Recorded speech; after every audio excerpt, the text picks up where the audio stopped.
Hey everyone, did you know that over 90% of you watching right now haven't hit that subscribe button? If you enjoy our content, take a second to subscribe. It's free and it really helps us keep bringing you great stories every day. When people ask what I do, I usually tell them I work in a quiet corner of justice, where silence speaks, where bone and clay hold secrets time tried to bury.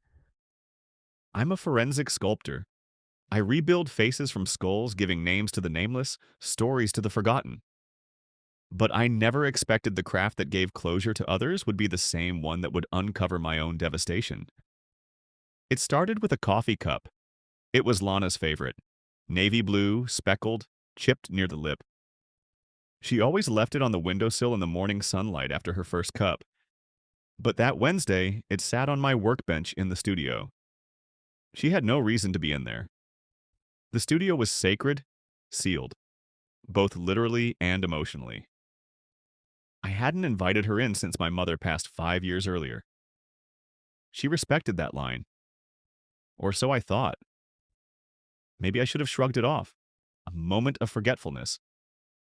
But the gut doesn't lie, especially for someone in my line of work. Instinct is everything. That mug was the start of the unraveling. I set it aside gently and scanned the room. Nothing obvious was missing or moved, but the sense that something intangible had shifted, something personal had clung to the air like clay dust. I powered down my tools and walked back inside the house. Lana wasn't home. The clock read 3:47 p.m. She'd told me she had a gallery meeting downtown, one of those networking lunches with potential buyers. I trusted her. She was talented, in a quiet, fierce way. Her paintings captured emotion with an eerie intensity, the kind that made people pause at first glance, uncertain if they liked it or were unnerved by it. We were both artists in our own right. Maybe that's why I never doubted her. Until I did. That night, I waited up. She came in later than expected, hair tousled, eyes wide in surprise when she saw me still awake. "Long meeting?" I asked. She smiled, the kind of smile that didn't reach her eyes. You know how these things go. Wine, small talk, lots of pretending. I nodded and kissed her cheek. She smelled like cologne I didn't recognize, not perfume. Cologne. I didn't say anything. Over the next few days, I paid attention. Little things. Her phone, which used to be left on the nightstand, was now always face down. Her texts, once filled with half-finished messages and quick emojis, had become sterile. Our dinners became quiet. She was there, but not with me. Something was siphoning her away. I'm not proud of what I did next, but obsession is a slippery slope. I installed a discreet camera in the studio, one that blended seamlessly into the shelving. I justified it to myself. Maybe someone else had been snooping. Maybe there was an intruder. But deep down, I was preparing for truth, even if it broke me. The footage came back 3 days later. Lana had been in the studio, not alone. She entered mid-morning, keys in hand, glancing around like a trespasser. Then he followed. My father, Gavin Baird, federal judge, public icon. The kind of man who stood for integrity in the eyes of the law, and for cold, harsh discipline in the eyes of his family. He was once the embodiment of moral rigidity. Now he stood in my studio brushing dust off the sculpture I'd been working on like it was his. And then he kissed her. It was slow, deliberate. Lana didn't resist. I remember standing in my workshop staring at the paused footage on the screen, trying to breathe. I felt dislocated, like I was watching someone else's tragedy, not my own. But it was mine. My wife, my father, in the sacred space of my work. I didn't confront them, not immediately. Pain does strange things. It narrows the world, dulls the present. But my mind started working. Like any good forensic artist, I began reconstructing the past. Not with clay, but with memories. Lana's sudden shift in mood.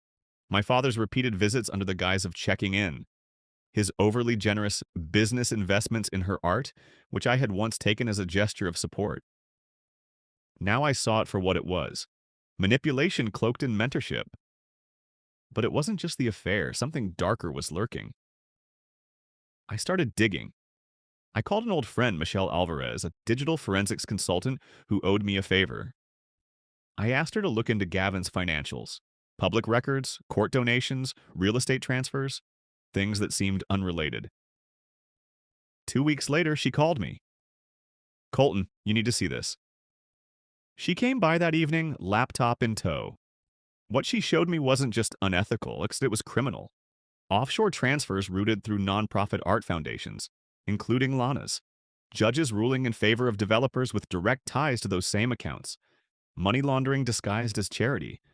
My father wasn't just cheating on my mother's memory, he was corrupt, laundering millions through shell foundations and using Lana's art shows as cover. And she was complicit. I didn't sleep that night. I sat in the studio, in front of a half-finished skull reconstruction. The clay felt heavier than usual. The silence, louder. I remembered all the nights Lana said she was working late at the gallery. All the times my father spoke of justice, quoting statutes like scripture. It was all a performance. I could have gone to the authorities. But with Gavin's position, he'd bury it. He had connections, influence. I needed something bigger, something undeniable, public, permanent. The annual Baird Foundation Gala was 3 months away. Gavin would be speaking. Lana would be curating the art. Press would be there. Politicians, judges. Perfect. That became my mission. Over the next few weeks, I built my case, quietly, methodically. I accessed Gavin's sealed court records through contacts in the justice system. I cross-referenced rulings with known developers. I traced fund transfers to specific paintings Lana had sold. I even located a whistleblower, a former assistant of Gavin's, now hiding under a different name in Minnesota, terrified to speak.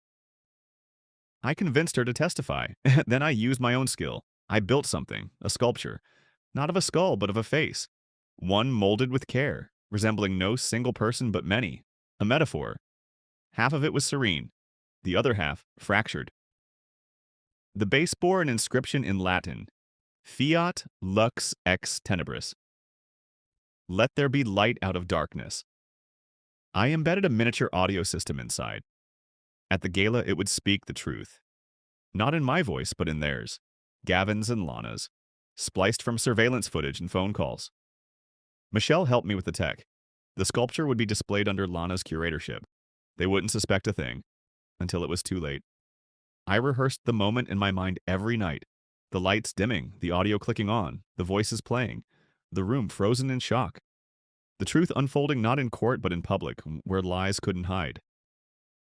But vengeance is a delicate thing. It doesn't come clean. It leaves residue. The closer I got to the date, the more I felt something shift in me. I wasn't just exposing them. I was becoming someone else, someone colder, more calculated. Was I chasing justice or retribution? I didn't have the answer yet. All I knew was the night of the gala would change everything. And I wasn't turning back.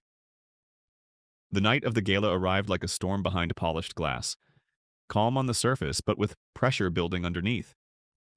It was held at the Carrington Pavilion, a sprawling glass and marble structure that hosted politicians, judges, artists, and donors like royalty. This was my father's domain. The place where he smiled for cameras, shook hands with power, and received applause from rooms full of people who believed he was a pillar of justice. Lana wore a deep emerald gown, one I hadn't seen before. It shimmered like forest fire under the chandelier light. She looked radiant and distant. She stood beside me like we were still together, and in the eyes of the world, we were. A perfect couple, art and justice. The golden sun and the honored judge. It was all a painting, carefully curated and framed. I had rehearsed every moment. The sculpture, my final piece, stood under a silk cloth in the center of the gallery, presented as a tribute to duality and justice per the event program. Lana had approved it weeks earlier, never questioning the base or the weight. Why would she?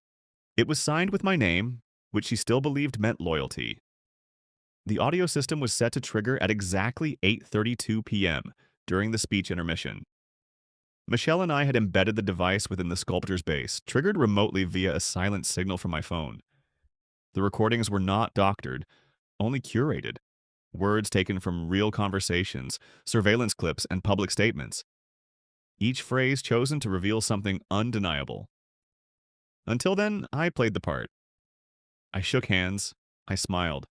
I even hugged my father. He greeted me like a son he was proud of. "Your piece is stunning," he said. "Striking, evocative." "Thanks, Dad," I replied. "It's about exposing the hidden." His eyes twitched for just a second, but he recovered. "Well, you've always had a talent for detail." Lana joined us, brushing her hand briefly across his back. It was subtle, but I noticed. Always now, I noticed. She leaned in and whispered, "The press loves it." 3 interviews already. I nodded. It'll get even more attention soon.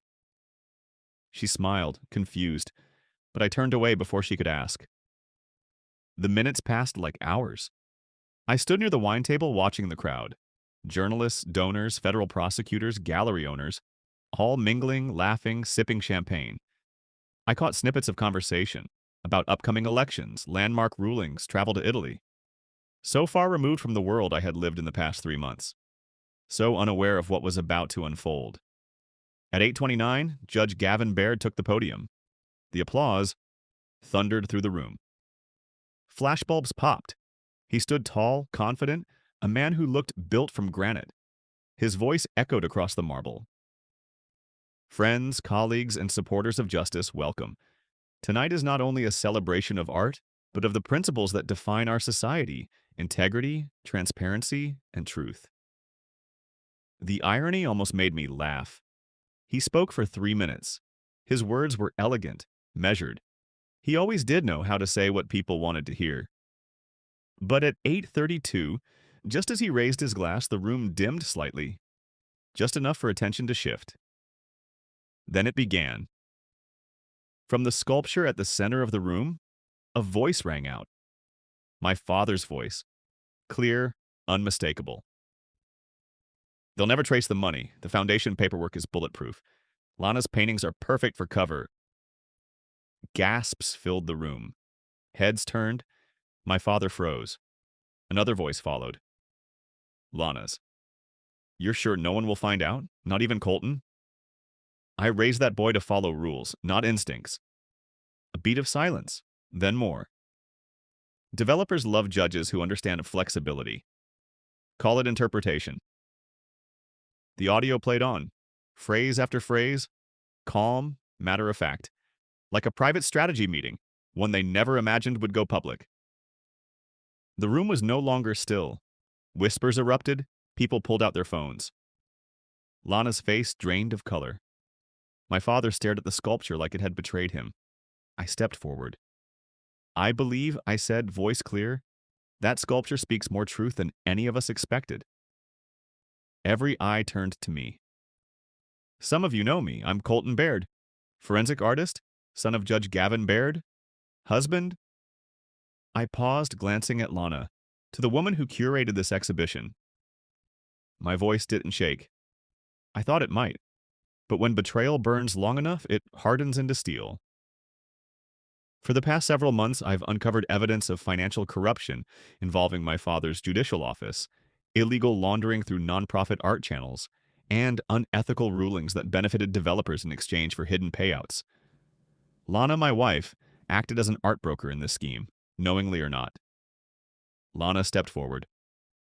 "That's not true." I raised a hand. "Let the sculpture finish." The final line played. Lana's voice again, soft but sharp. "He suspects nothing. He's too buried in bones and clay." Then silence. The room was still, heavier than before. I stepped back. A U.S. attorney in the crowd approached the sculpture. Others followed. Journalists filmed. Microphones hovered. My father stood alone, jaw tight. He tried to speak, but words failed. The mask had cracked. I didn't watch them question him, or Lana. I walked outside into the night air. The cold hit me like clarity.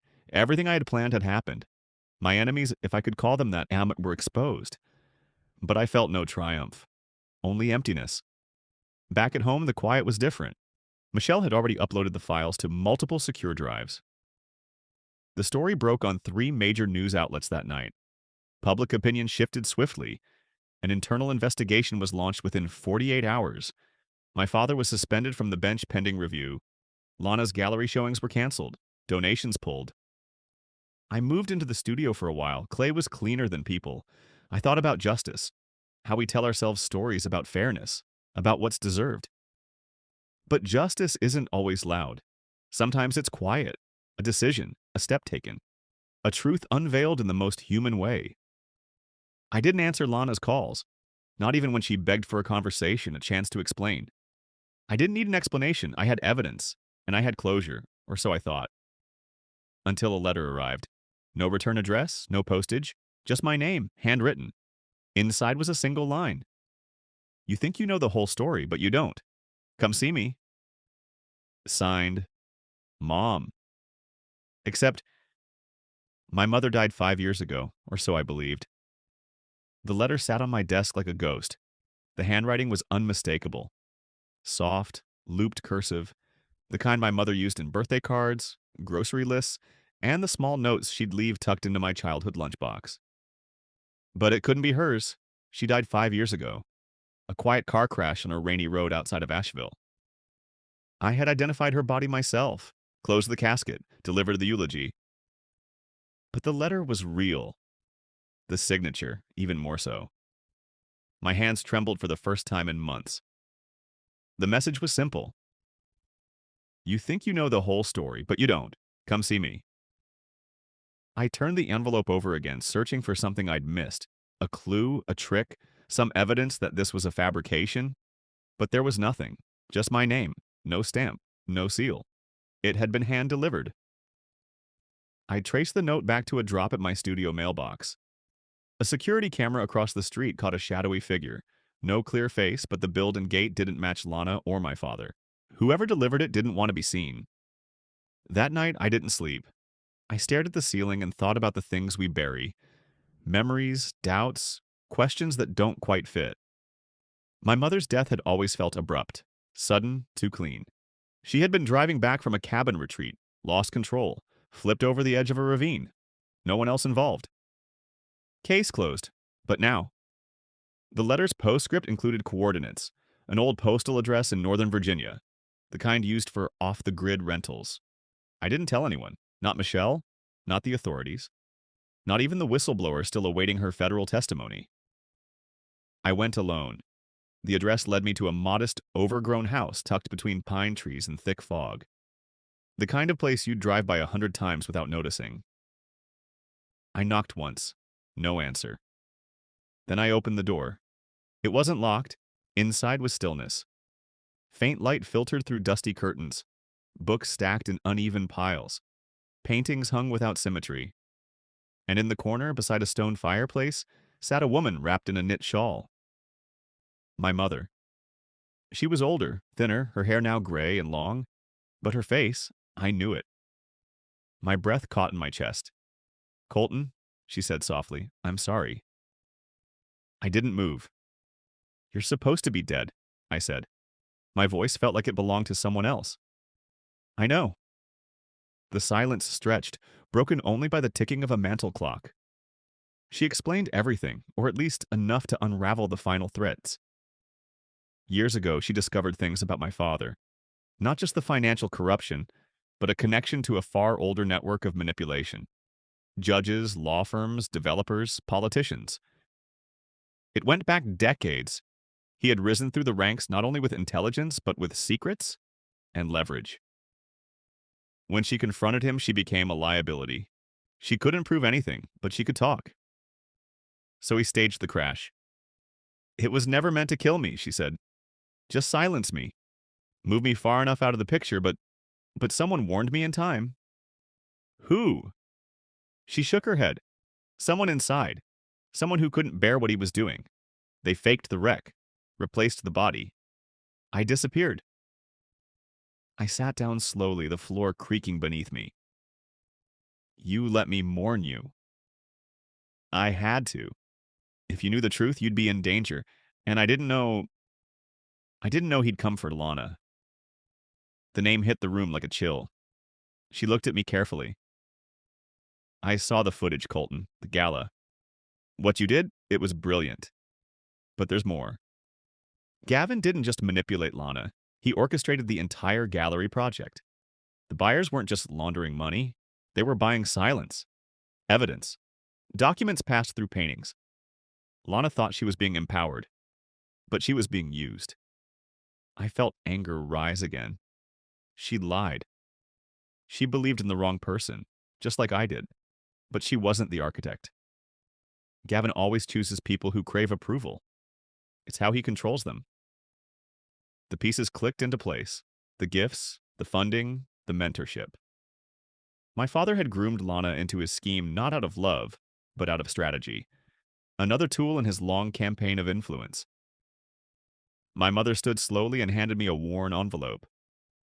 Inside is the real account. Names, transfers, dates. Not just of your father, of others too. Use it. Finish what you started. I held the envelope tightly. Why now? She looked at me with eyes both tired and fierce. Because you survived him. And because I couldn't let you carry this alone. We spoke for hours. I asked questions. She answered most. There were gaps she still wouldn't fill. To protect me, she said. Some truths weren't safe yet. But I knew enough now. When I left that night, I didn't feel vindicated. I felt burdened.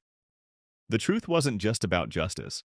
It was about understanding how deep betrayal could go and how fragile love could be when twisted by power. I returned home and gave the files to Michelle. She reviewed everything with quiet disbelief, then activated her legal contacts. Within a week, formal investigations were underway. Multiple judges, 2 senators, 3 major developers. Lana fled the city. I didn't follow her. I had nothing left to say. Gavin Baird was arrested under federal charges of corruption, obstruction, and conspiracy. He tried to spin it as a political vendetta, but the evidence buried him. At the hearing, I sat in the back row. He looked older, somehow smaller. When he saw me, he didn't speak. He just looked away, like a child caught in a lie too big to undo. And then it was over. The court did what it was meant to do, delivered judgment. But my heart didn't celebrate. Justice came at a cost. My trust, my marriage, my image of family. I moved to a small town after that. Quiet, humble. I still work in reconstruction, not just of faces, but of my own peace. Slowly, piece by piece. Sometimes I visit my mother. She lives under another name now, in another state. We don't talk about the past often. It sits between us like an old painting, beautiful and broken.